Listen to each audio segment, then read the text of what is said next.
Joining me right now is former independent counsel Ken Starr. And Ken, it is always wonderful to see you. Thanks so much for joining me this morning. Thank you, Maria. So first, your reaction to the Mueller report. I want to move on to investigating the investigators. But first, give me your take on what we learned last week. Great news for the country. We don't want our president to be in league with a foreign power, whether it's Russia or anyone else.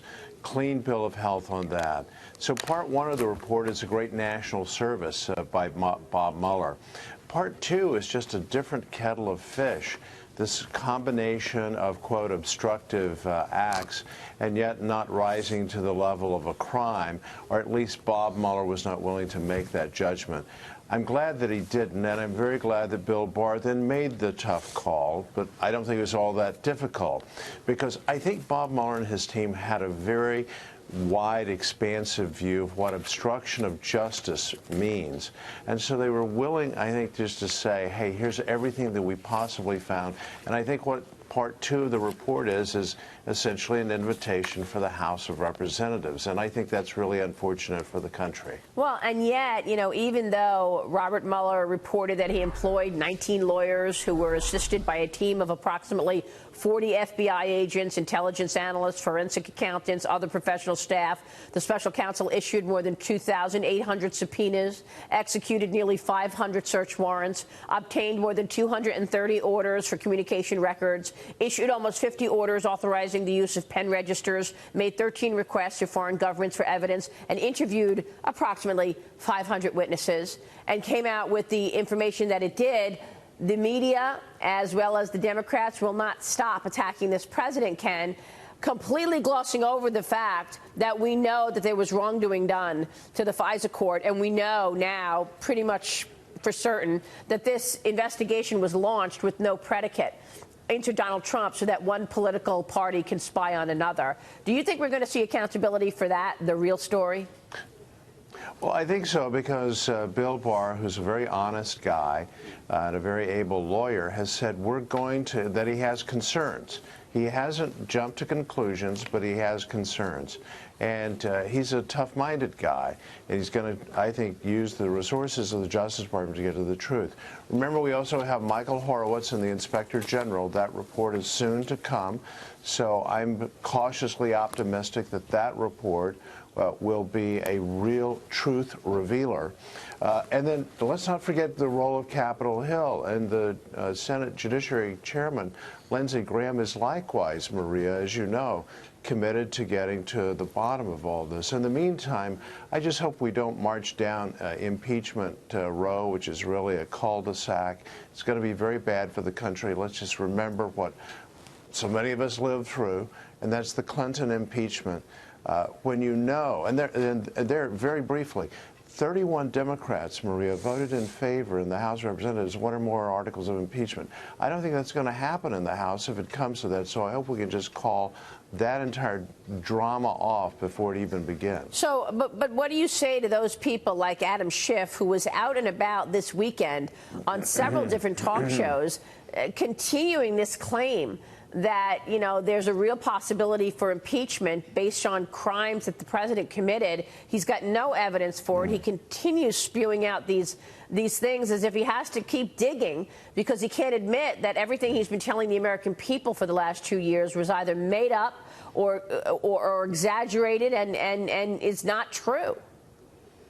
Well, and I think what he seems to be talking about has nothing to do with collusion, right? It's process crimes. Now, process crimes are serious, but I simply don't think, one person's view, that what Bob Mueller has identified, a very angry president, a president who's lashing out, who feels, frankly, victimized by the very fact that this investigation was underway, and who also is fighting for his friends, General Flynn. I just don't see any of those acts as rising to the level, whether viewed alone or in combination, to a crime.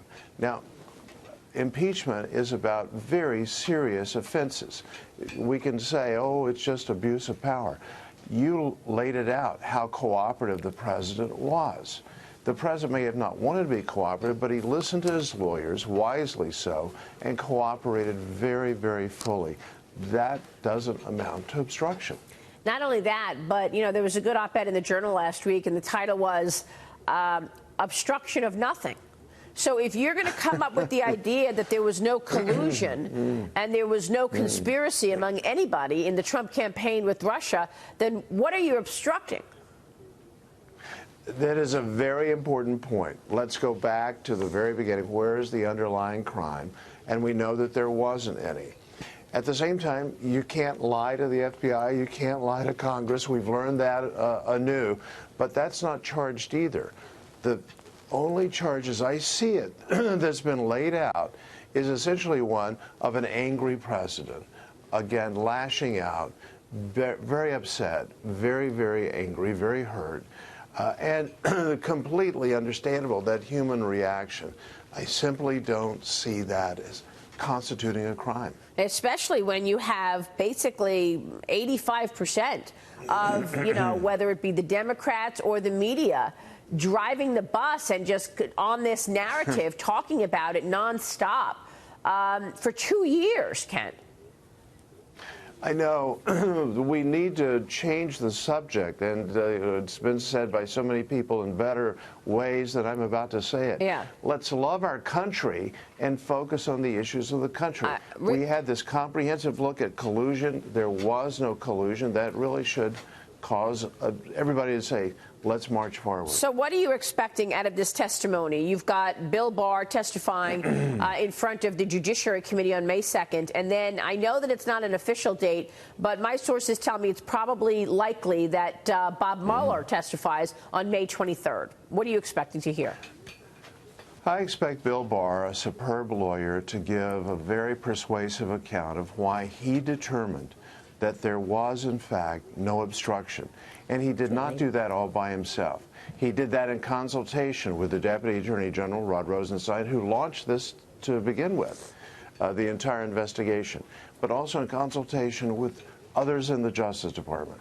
I think the Bill Barr testimony is going to be pivotally important in terms of the American people having confidence in our Attorney General.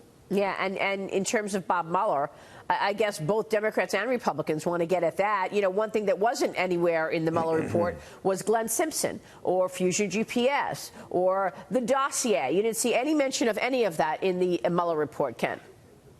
That I think you're going to see essentially two dramas unfolding, right? As opposed to people coming together on both sides of the aisle, as we saw in the Senate Select Committee on Watergate. Yeah. Let's just really find out the truth. We're going to have, why did this begin in the first instance, right? It's going to, I think it's going to be a bit unedifying, but it'll be very good drama for television. Ken, it's good to see you this morning. Thanks so much. Ken Starr joining us. Thank you, Maria.